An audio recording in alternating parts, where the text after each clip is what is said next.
Okay, so I have copied this into the shell file. So if you download a second copy and then copy paste this into your Excel file, then you'll have it. So here, this ANOVA table has only two values entered here: the mean square of the model, which is regression. So mean square regression is given, and then sum of squares of error is given.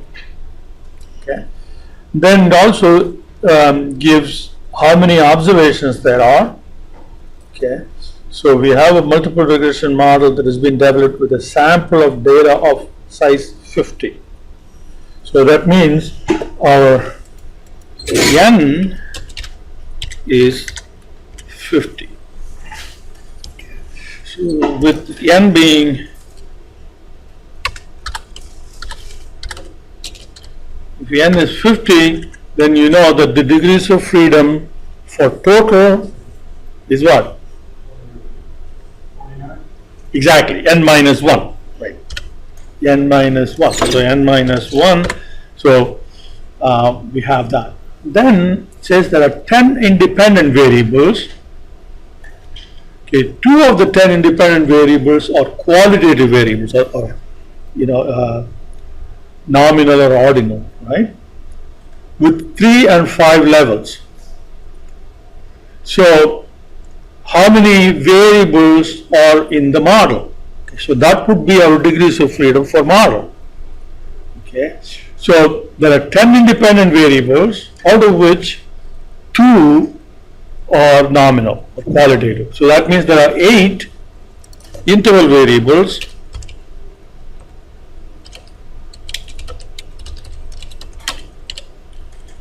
Okay, there are 8 of them, and then we have the 2 nominal variables or qualitative variables for which we have to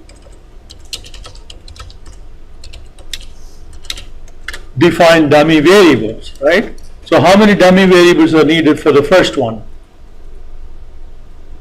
The number of levels for the first one is 3. So how many dummy variables do we need for the first one?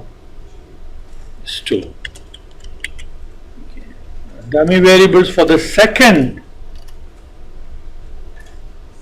qualitative variable is 4. So now the total number of variables or number of predictor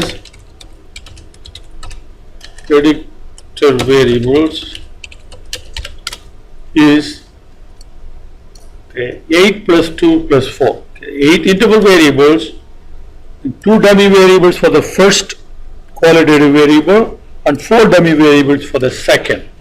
So total number of predictors is the sum of these, and that is the degrees of freedom for model. Right? Okay. So now the difference, the error degrees of freedom is n minus p minus 1, so that will be that minus. Okay. So once you have the degrees of freedom, then we can find the MSE like that. Then the ratio of these two will be your F. So MSR divided by MSE, that's our F value. Okay. Then how do you find the P value? Okay. So from F statistic you have to find the P value, and that comes from the F distribution. So Excel has a function, there are two functions, fdist and fdist.rt. RT stands for right hand side.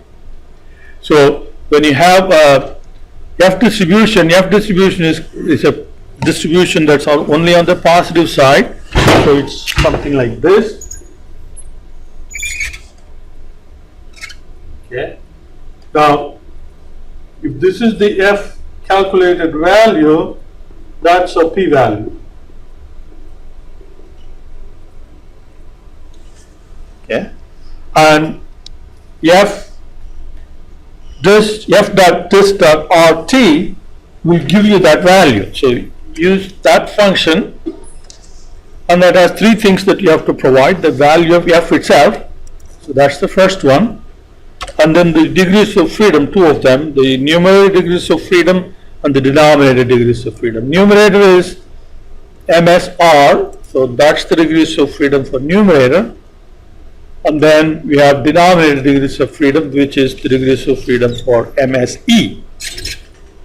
So that will give you the probability. So 0 here means it's really very close to 0. So its p-value cannot be 0, but it is really, really small. Okay, so if you use scientific notation, then you see there is 36 zeros, and then you have value.